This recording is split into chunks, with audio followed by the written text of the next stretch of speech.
Hi hello welcome to Shikra on wheels. நீங்கள் இன்னைக்கு பார்க்க போகிறது ஒரு நாள் கூத்து.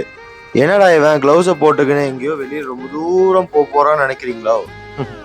எங்கேயுமே போகலாம் நான் பிளான் பண்ணி காலையிலேருந்து மதியானம் வரைக்கும் ஆயிடுச்சு. எங்கேயும் போக முடியல. அதனால ஏரியாக்குள்ளேயே சுற்றலான்னு நான் முடிவு பண்ணிட்டேன். சரி, ஏரியாக்குள்ளே சுற்றுறது ஒரு வீடியோவாக எடுத்து போடுவோன்னு நினச்சேன். அதான் இது. கெயிட்டை திறந்துக்கிட்டு வரேன் பாரு. வீடி கெயிட்டை யார் சாத்துவான் கீழே வேணாம் அப்படின்னு நடத்தப்போம். இதான் தொடச்சேன். அதுக்குள்ளே இவ்வளோ டஸ்ட்டு. சரி, கீழே இருக்கும், அதை ஓப்பன் பண்ணிட்டு மேலே அதுக்கப்புறம் இன்ஜினை ஸ்டார்ட் பண்ணோம். இப்போ கிக்கர் எட்டி மிதிச்சா மக்கா அந்த எக்ஸாஸ் ஆடா தெறிக்க விடுறோம்.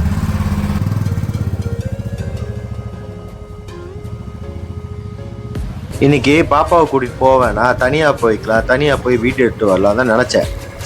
ஆனால் பாருங்கள், கேமராவில் என்னால் பிடிக்க முடியல. ஏன்னா அது கேமராவே இல்லை, என் ஃபோனில் எடுத்துக்கிட்டு இருக்கேன். ஃபோனு செல்ஃபி ஸ்டிக்கு யார் பிடிப்பா? அது இல்லாமல் என் மோளுக்கு என் கூட சுற்றுறது அதுக்கு பிடிக்கும். நானும் ஸ்ரேஷ்டாவும் 10 வருஷமாக ஊர் சுற்றிக்கிட்டே இருக்கோம். ஃபஸ்ட்டு அப்பாச்சியில் சுற்றிட்டு இருந்தோம், அதுக்கப்புறம் அவெஞ்சரில் சுற்றினோம். இந்த 8 வருஷமாக எங்கள் ராயல் என்ஃபீல்டு கிளாசிக் 350 சுற்றிக்கிட்டு இருக்கோம். நாங்கள் சுற்றாத இடமே கிடையாது. நிறைய இடத்துக்கு போயிருக்கோம். கேரளாவில் கிட்டத்தட்ட ஒரு 80% கவர் பண்ணியிருக்கோம். தமிழ்நாட்டில் ஒரு 30 to 40% கவர் பண்ணியிருக்கோம். கர்நாடகாவில் ஒரு 10% கவர் பண்ணியிருப்போம். இது நானும் ஸ்வேஸ்தாவும் சேர்ந்து போனது. அதில் ஊட்டி கணக்கு வழக்கே கிடையாது. ஸோ இந்த மாதிரி நாங்கள் நிறைய ஊருக்கு போயிருக்கோம். ஆனால் எதுவுமே நாங்கள் டாக்குமெண்ட் பண்ணி வைக்கவே இல்லை. ஸோ இனிமேல் அதை டாக்குமெண்ட் பண்ணி நம்ம சேனலில் ரெகுலராக போட்டுக்கிட்டே இருக்கலாம்னு தோணுச்சு. ஸோ அதான் இது. அது இல்லாமல் ஸ்வேஸ்தா சரியான ஃபன்னியான பொண்ணு. அவங்க சின்னதாக சேட்டைகள்லாம் அதை பாருங்க.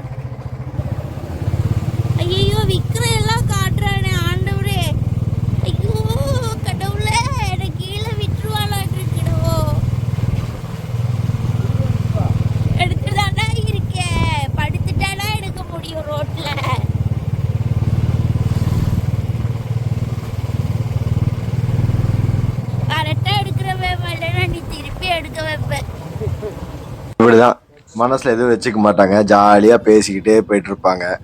ஹைவேல எல்லாம் இவங்க என் கூட உட்காந்து பேசிக்கிட்டு வந்துட்டே இருப்பாங்க. சில டைம் நான் ஏதோ யோசிச்சுட்டு வந்துட்டு இருப்பேன். சில டைம் அவங்க ஏதோ பேசிகிட்டே வந்துட்டு இருப்பாங்க, கேட்டுக்கிட்டே வருவேன். சில டைம் அவங்க ரொம்ப அமைதியாக இருப்பாங்க. நம்மளுக்கு அப்படியே என்னடா பின்னாடி யாரோ இல்லாத மாதிரியே இருக்குதுன்னு தோணும். மறுபடியும் பேச ஆரம்பிப்பாங்க. அந்த வாயை மூடவே மாட்டாங்க. ஒரு செம்ம என்டர்டெயின்மெண்ட்டாக இருக்கும். பெட்ரோல் மட்டும் போட்டால் போதும். படம் பார்க்கணும், பாட்டு கேட்கணும், இதெல்லாம் எதுவுமே தோணாது. அப்படியே போய்கினே இருக்கலாம். நாங்கள் ஃபஸ்ட்டு ஃபோட்டோகிராஃபி பண்ணிகிட்டு இருந்தேன். ஃபோட்டோகிராஃபி பண்ணிகிட்டு இருக்க போகும்போதெல்லாம் மாதத்துக்கு 3 ஆர்டர் 4 ஆர்டர் இருக்கும். அதை தவிர்த்துட்டு மற்ற நாளெல்லாம் வீட்டில் இருப்போம். இல்லைன்னா வண்டி எடுத்து ஊர் சுற்றிட்டே இருப்போம். இப்போ காரும் வந்துடுச்சு. காரும் எடுத்து சுற்றிட்டு இருக்கோம், பைக்லையும் சுற்றிட்டு இருக்கோம். ஸோ நீங்கள் அடுத்தடுத்த வீடியோவில் காரு, பைக்கு, ஆக்டிவா இதெல்லாம் நீங்கள் பார்ப்பீங்க. இன்றைக்கி சாப்பிட்டேன், வயிறு ஃபுல்லாகிடுச்சு, தூக்கம் வரல. சரி, ஓகே, மத்தியானம் எதுக்கு தூங்கணும், வண்டி எடுத்துகிட்டு வெளியில் எங்கேயாச்சும் போகலான்னு தோணுச்சு.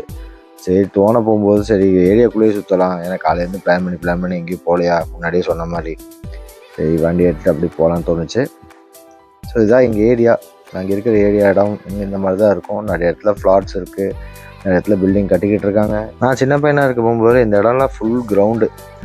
சனிக்கிழமை ஞாயிற்றுக்கிழமை ஆனால் ஃபுல்லாக கிரிக்கெட்டு அது தான் இருக்கும். இப்போ பார்த்தா ஃபுல்லாக பில்டிங் ஆகிடுச்சு. ஜாலியாக தான் இருக்குது இப்போவும். சரி, அதை விடுவோம். நான் இந்த வண்டி எடுத்து ஃபஸ்ட்டு எங்கே போனேங்கிறத சொல்கிறேன். இந்த வண்டி 2017 December 26 இந்த வண்டி நான் என் கையில் கிடைக்குது. வண்டி எடுத்து பெட்ரோல் போட்டு கொஞ்சம் தூரம் போனேன். ஃபஸ்ட்டு டேவே 100 கிலோமீட்டர் ஓடிட்டேன். 1000 கிலோமீட்டரில் ஃபஸ்ட் சர்வீஸ் சொன்னாங்க. ஸோ நான் என்ன நினச்சேன், சரி ஓகே 1000 தானே அப்படின்னு சொல்லிட்டு நானும் ஸ்ரேஷ்டாவும் அப்படியே பேசிகிட்டு இருக்கும்போது அடுத்த நாள் எனக்கு திடீர்னு என்ன தோணுச்சுன்னா, சரி எங்கேயாச்சும் கொஞ்சம் தூரமாக போயிட்டு வரலாமே அப்படின்னு தோணுச்சு.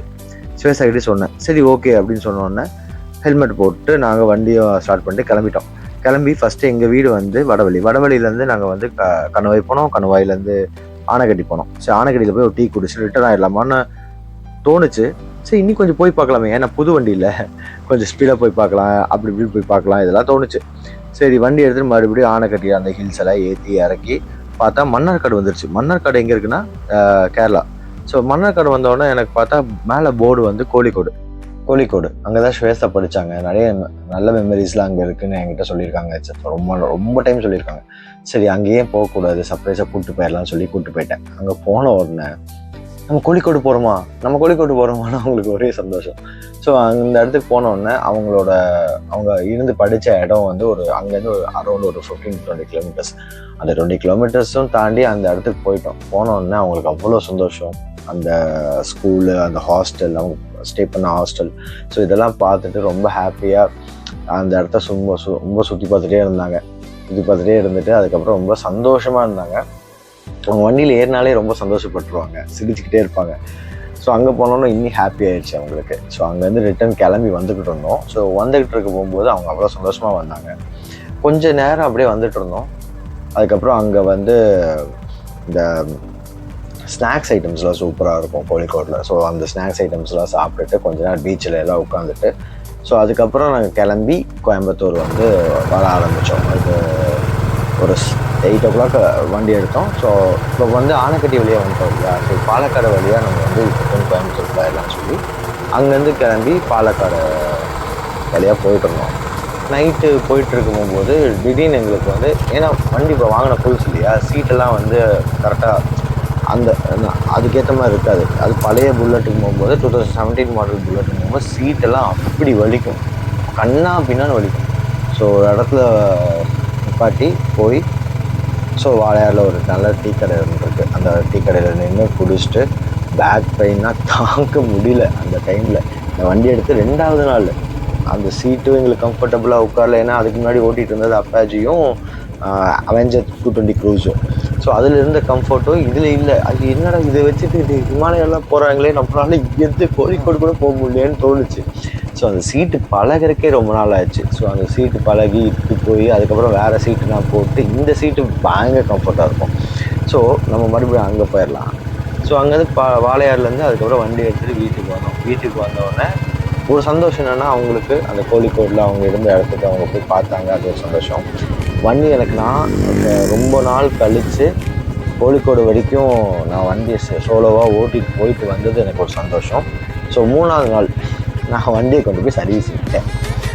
வண்டி வந்து அரௌண்டு வந்து 750 கிலோமீட்டர்ஸ் ஓடிச்சு. ஸோ அப்போ விட்டேன். ஸோ அதுக்கப்புறம் அவங்களே வந்து, என்னப்பா 2வது நாளே 750 கிலோமீட்டர்ஸ் ஓட்டிட்டே அப்படின்னாங்க. ஆமாம், நான் கோழிக்கோடு வரைக்கும் போயிட்டு வந்தேன் அப்படின்னு அவங்க பார்த்து அதுக்கப்புறம் ஃபஸ்ட் சர்வீஸ் டாப்அப் தானே படுத்துருவாங்க, டாப்அப் பண்ணி கொடுத்தாங்க. ஸோ அதுக்கப்புறம் எடுத்து இந்த வண்டி ஓடாத ஊர்களும் இல்லை, இடங்களும் இல்லை, பார்க்காத மனிதர்களும் இல்லை. இந்த வண்டி எனக்கு அப்போவும் சரி நான் சைலன்ஸை கூட மாற்றிருக்கேன். மைலேஜ் ட்ராப்பே ஆகலை. இப்போ வரைக்கும் சும்மா வேறு லெவலில் கொடுக்கும். அது மண்ணாக இருந்தாலும், ரோடாக இருந்தாலும், புலியாக இருந்தாலும், இதுவாக இருந்தாலும் தலைவன் வேறு லெவல். ஹில்ஸில் மட்டும் 35 கொடுப்பான். இது எனக்கு ரொம்ப பிடிச்ச ஒரு இடங்க. இந்த இடத்துல வந்து நாங்கள் அப்படியே வண்டி எடுத்துகிட்டு வந்து ஓட்டுவோம். சும்மா இங்கே அப்பப்போ பைக் ட்ராக் நடக்கும். ஸோ அந்த மாதிரி இடம் ஃபோட்டோகிராஃபி நிறைய பண்ணியிருக்கோம், இங்கே பைக் ஸ்டன்ஸ்லாம் பண்ணுறதுலாம். ஸோ இந்த இடமும் கொஞ்சம் நல்லாயிருக்கும். இனி அடுத்தடுத்த வீடியோவில் இந்த வண்டியோட பர்ஃபார்மன்ஸ், இந்த வண்டி எவ்வளோ ரன் ஆகிருக்கு, இந்த வண்டியில் எங்கெல்லாம் சர்வீஸ் பண்ணியிருக்கோம், ஃபஸ்ட் சர்வீஸ் எவ்வளோ, செகண்ட் சர்வீஸ் எவ்வளோ, என் சர்வீஸ் எவ்வளோன்னு சொல்லி உங்களுக்கு எல்லாமே டீட்டெயிலாக சொல்கிறேன். ஒரு ஓனர்ஷிப் ரிவ்யூவே கொடுக்குறேனே, இந்த வண்டியோட மொத்தமாக என்ன ஆச்சு, இந்த வண்டியில் என்னெல்லாம் நாங்கள் போட்டிருக்கோன்னு சொல்லி. ஓகே, ஸோ கேட்டுட்டு இருக்கிற உங்களுக்கு எல்லாத்துக்கும் ரொம்ப ரொம்ப நன்றி. இது நான் பிரவீன்குமார், நீங்கள் பார்த்துட்டு இருக்கிற ஷிக்கரோ ஆன் வீல்ஸ். ஸோ அடுத்த வீடியோ அடுத்த வாரம் வரும். அது வரைக்கும் என்னோடய சப்ஸ்கிரைபர்ஸ், என்னோடய நண்பர்கள், என்னோடய ஃபேமிலி காத்திருங்கள். சேஃபாக இருங்க. பாய்.